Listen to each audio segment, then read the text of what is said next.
Hi, this is Daniela Wolf with Bestie Life, the podcast, and this is your community to support you through the little and not so little events that make up your day-to-day life.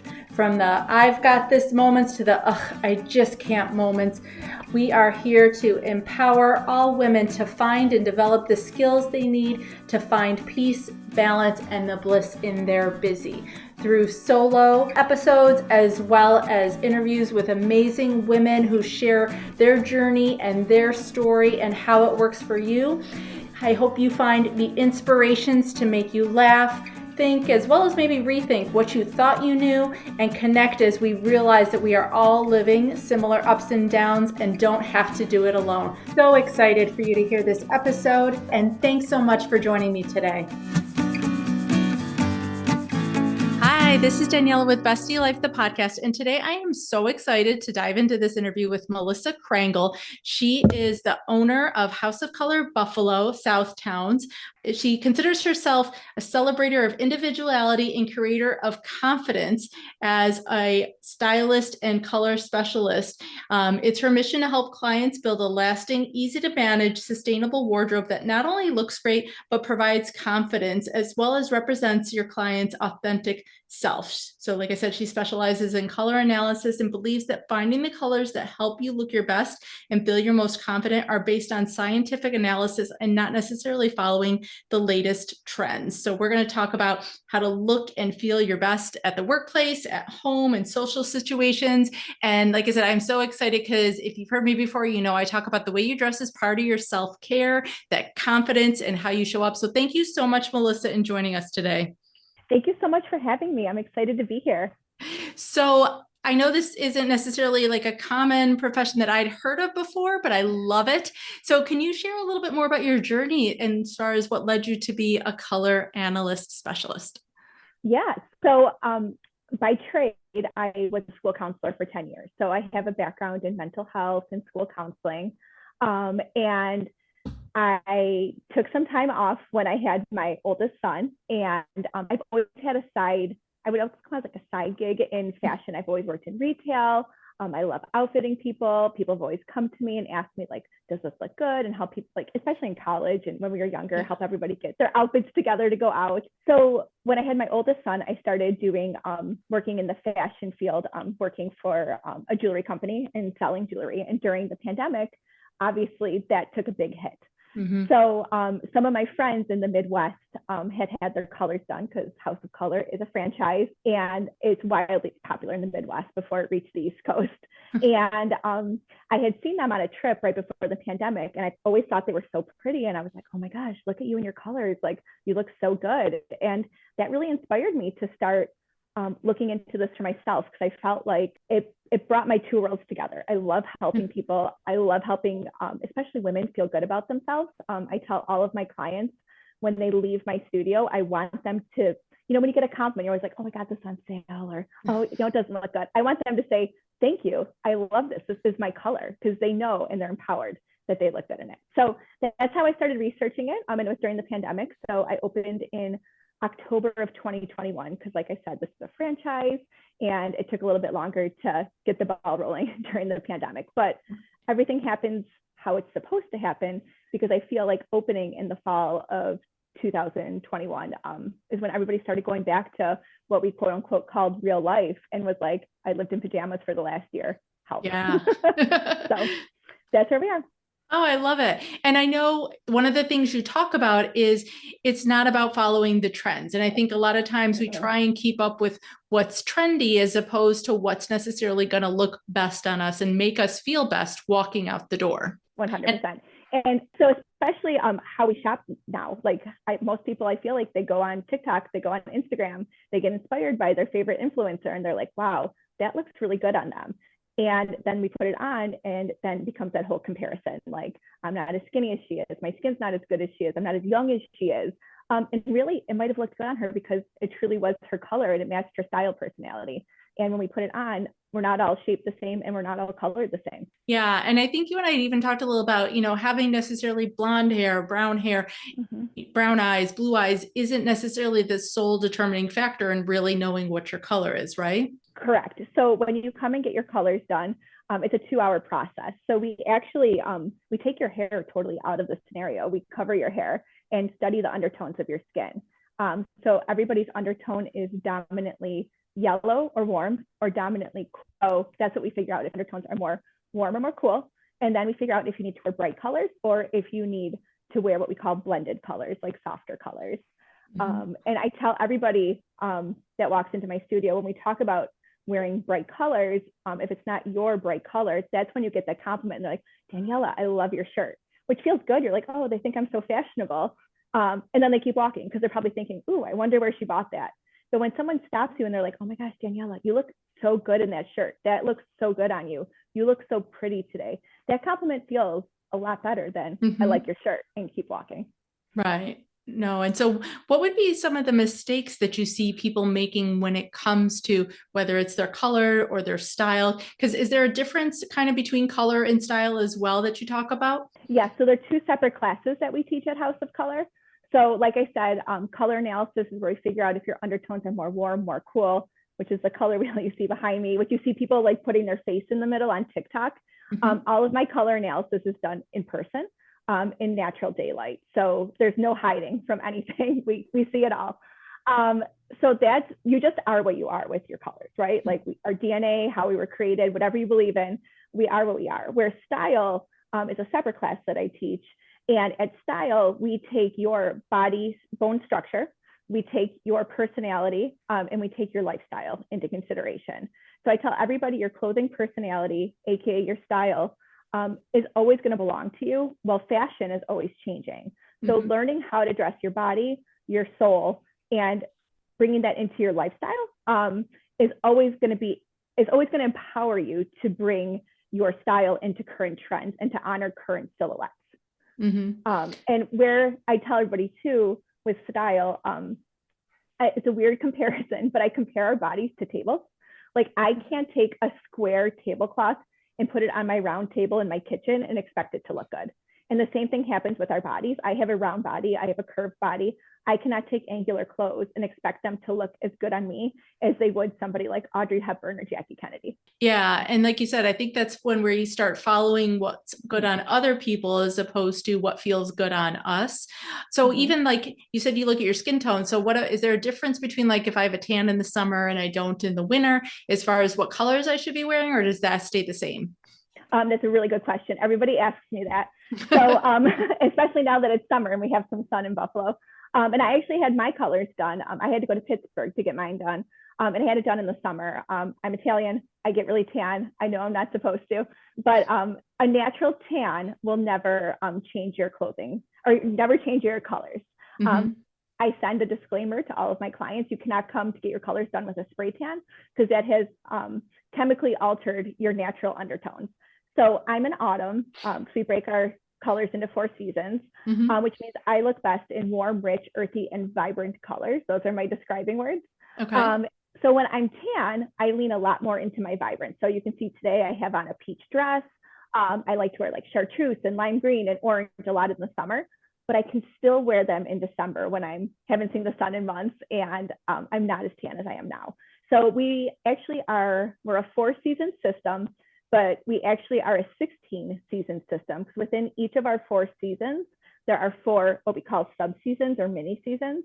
So your sub-season might change, but your season will never change. I'll be in autumn my whole life. Okay. Now, just curiously, and I know our listeners can't see the wheel behind you or anything like that, but I've seen them before online and things like that. And just kind of looking at the number of colors to keep in mind, do you get like a cheat sheet then for when you go shopping so that you can kind of pull it out and know if this is in your color or not? Because I know personally for me, it just feels like a lot to remember. Yeah, so obviously you get me as your resource through your whole color journey. But when you leave your color analysis appointment, you leave with it looks like if you've gone to like Sherwin-Williams or painted a house, now they give you like a color fan with all the paint swatches. It looks like that, and it has your 36 best House of Color colors in there that help guide you to 1/4 of all the colors in the world. So our eyes see, I think 2 million colors. So when you leave, you officially get hundreds of thousands, if not 1 million colors that you'll be able to wear. So I teach you in your color appointment how to use that fan when you're out shopping. So most retailers, my favorite stores, Anthropologie, Free People, they aren't making their clothes to House of Color standards. So not every piece of garment is going to match your 36 colors. So I teach you how to shop for your colors between the colors. Gotcha. Now, I know when we talked, you said one of the things, everyone assumes black looks good on everybody, and that's a myth, right? That is a myth. So the fashion industry has almost brainwashed us to think that black is our best. So the color that everybody can wear is true red. I call it Buffalo Bills red. It's our 4th of July red. And the reason why everybody can wear true red is because it's the only color that doesn't have any blue or yellow in it. And that's what we figure out in your appointment, is if your undertones are more blue or more yellow. So back to black, I tell everybody, when you go into certain social situations, in professional situations, sometimes the people that wear black are the people that are supposed to fade into the background. So when you see a musical, the pit orchestra is wearing black because the performers are the focus.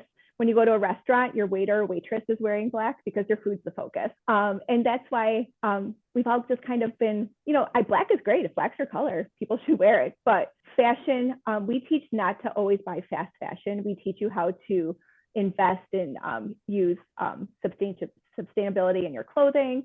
And black clothes can be made really cheap, and you can't tell that they have flaws in them.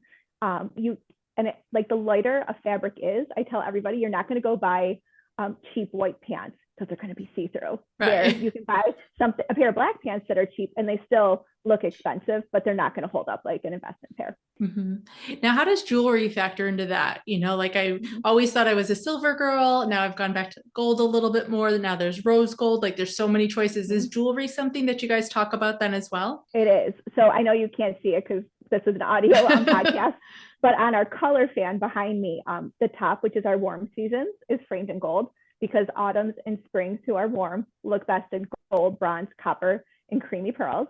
And then my cool seasons, which are winter and summer, they look best in silver, white gold, platinum, and white pearls. Everybody looks good in a mixed metal. And rose gold falls mostly within summer. Summers look the best in rose gold. And I tell everybody to obviously have fun with your costume jewelry. But the stuff that's near your face, the accessories that are near your face, so earrings, eyeglasses, if you have like a nose ring or a facial piercing, that's really important because it's the first thing people see. Zippers, like my dress has a gold zipper on it because gold is my best metal. It just makes a big difference, especially when you're going to go buy those investment pieces you're going to have forever. You're going to buy the metal that truly looks good on you, not just what is in quote unquote in style right now. So gold is really trendy right now, and everybody wants to be a warm season so they can wear gold. But if you read the fashion blogs and magazines, silver is coming back. So remember this, in the next year or two, everybody's going to want to be cool because silver is coming back as a trend. And then does gemstones fall into this as well, or are those kind of neutral based on whatever metal surrounds it? It depends. Okay. So I tell everybody, if you have you have jewelry that's from that was sentimental, it was from your mom, it was from grandma, don't get rid of it because it's not your best color. Just mix it in with metals and colors that are your best. But I think that the stone will lead the metal, if that makes sense. And depending on the size. And everybody looks good in diamonds, so don't worry about that. Yeah, no, I love that this is coming to the forefront and that we're talking about this because, like I said, when you get dressed in the morning, I think that's your first impression. Like you said, we were in sweatpants for so long. And I think when you go out that way, it definitely conveys a certain message about whether it's your mood, whether it's your energy, as well as your own confidence is going to be different if you feel something that fits right, that looks right, that brights you up, as well as by automating and kind of only curating pieces in your wardrobe that are going to complement you. It probably makes it a lot easier to get dressed rather than staring at your closet. It's almost like staring at the fridge some mornings going, I don't know what to wear. Nothing looks good to me, that type of thing. Yeah, so the average person wears 15% of their closet 85% of the time. Wow. And if you think about that, you're like, wow, that really makes sense. The other piece of information I always like to share too, and I know you probably have shared this on your podcast, is we make, especially as women, as moms, as professionals, we make 30,000 decisions a day. And just walking into my closet and knowing all of this is going to look good on me and I like everything in here just knocks out probably 100 decisions that I don't have to make first thing in the morning. Yeah, no, absolutely. Now, what about, I know sizes change and fluctuate, and sometimes we save things because we think, oh, this is going to come back in style. Do Mhm. you have any thoughts or tips in regards to that? So I used to be a clothing hoarder. I'll be honest. I had so because I was like, I might wear this again. But if my system for myself that I use and what I teach my clients to use is take my hangers and once I've worn something, I flip it around and then I set a time period in my head. It's usually 6 months or I like the actual physical season. So at the end of summer, if there's a pair of shorts I didn't wear this summer, it's time to take it to get donated, take it to a consignment, or to give it to a friend that I know will take care of it. So it is really, really helpful in giving yourself permission to purge your closet. And as far as sizing, we all have walked into stores. I can walk into some stores and be a size 2. I can walk into some stores and I'm a size 12. Hmm. So I teach everybody to just don't even look at the size because it just doesn't make us feel good. Just pick it up and look at it, if you think it's going to fit you. And that's part of the style class too, is I know that if I pick something up based on how it's cut and what the garment looks like, if it's going to honor my body or not. So I won't even try things on now if I know it's not going to honor my round body as opposed if it's too angular. Right. Now, just curiously, because I know people might be listening and thinking, Mm-hmm. oh my gosh, if I have to replace my whole wardrobe, if it's not my Mm-hmm. color, if I'm wearing the wrong shades, that can be expensive. Is there kind of like a time frame or Mm-hmm. a step-by-step process that you help people through so that it doesn't feel like this overwhelming, Mm-hmm. expensive kind of Yeah, system? yep. So I tell everybody, okay, so I give you the roadmap when you leave, right? I give you your color fan. You actually leave with a booklet too with everything we talk about in your session. So you don't have to like take notes and remember everything. So when you leave, I tell everybody, I give you the roadmap, you're the driver. So some people leave and they're ready to overhaul everything. But it takes the average person, and realistically, with our budget, 3 years to flip over their wardrobe. Okay. 2 to 3 years is usually what it takes people. And I tell everybody too, if I see you walking around town and you're wearing black or you're wearing a color that's not your best, still say hi to me. I am a judgment-free zone, right? So yeah, just be gentle with yourself. And what's near your face is the most important. I tell all of my clients when they leave to give themselves 2 weeks to wear their colors near their face and to wear a lipstick. We have a line of makeup too that we play with during your appointment. So wearing a lip color in your season, if you're someone that wears makeup, and wearing your colors near your face for 2 weeks, then go back to a color that you thought was your best color, put it on with no makeup, and you're not going to ever want to wear that color again. Okay. No, and I'm But yeah. so glad you said that. So please, if you're listening, give yourself the grace and time. This does not have Mm-hmm. to be an overnight Nope. shift or anything like 100%. that. 100%. Yes, it definitely give yourself grace and give yourself time in your budget because your clothes should not be putting you into debt. And we talk about that during your style session too, like what you should be spending on your wardrobe. Mm-hmm. If someone's listening right now, what would be just kind of one simple piece of advice that you would give them, one simple thing they could start today, just to kind of get an idea if they haven't had their own color done or if they're not local and they're listening Mm-hmm. somewhere else? Okay, so I would say I think everybody should get their colors done. It's an investment in yourself, right? And I know I just always compare it to like what we spend on ourselves for like hair, Botox, our nails, all of that adds up. And it's just a one-time fee and it lasts through your whole life. But what I tell everybody too is and I work a lot with, I talk a lot like to women's groups. I talk a lot to teenagers too. And I never ever want like a girl in a school to be like, wow, this Melissa came and she's like, you don't look good in yellow, right? So I don't ever want anybody to carry that, right? But what I tell, especially teenagers, to think about, especially in the world of social media where people, maybe our friends, our family, our moms and dads post things on social media and you're like, I don't think that's a good picture of me. But maybe you felt really confident in the outfit and you might not like the picture just because it's not your best color. Because when we don't wear our right colors or our best colors, we lose like our definition in our cheekbones and our jaw lines. And that's when we don't like a picture of ourselves. So I guess that's one tip I give people. If, because everybody's always like, can you guess my colors? And we don't do that. So just think back to times when you've really loved a picture of yourself. That's probably a good color on you. And a time when someone's tagged you and you're like, oh, I felt so good that day, but I don't like that picture of myself. It probably is not your best color. Okay, so do a little research, go back to your pictures, see what you liked, Yeah. what you didn't like. I also, if you were listening, one thing to take with you, look at what's around your face seems like to be the priority. So it could Yeah. be lipstick, it could be jewelry, it could be the shirt, it could be a Yep. scarf. It doesn't have to be your whole wardrobe or big pieces. Right. Correct. Absolutely. No, so how can people find you, Melissa? How could they work with you? Okay, so you can find me on Instagram. It's House of Color, but we're a British company, so we spell color O-U-R. So House of Color, C-O-L-O-U-R, Buffalo Southtowns on Instagram. I'm also on Facebook at the same handle. And then within my Instagram, my Facebook, my Square booking site is right on there, and you can see my availability.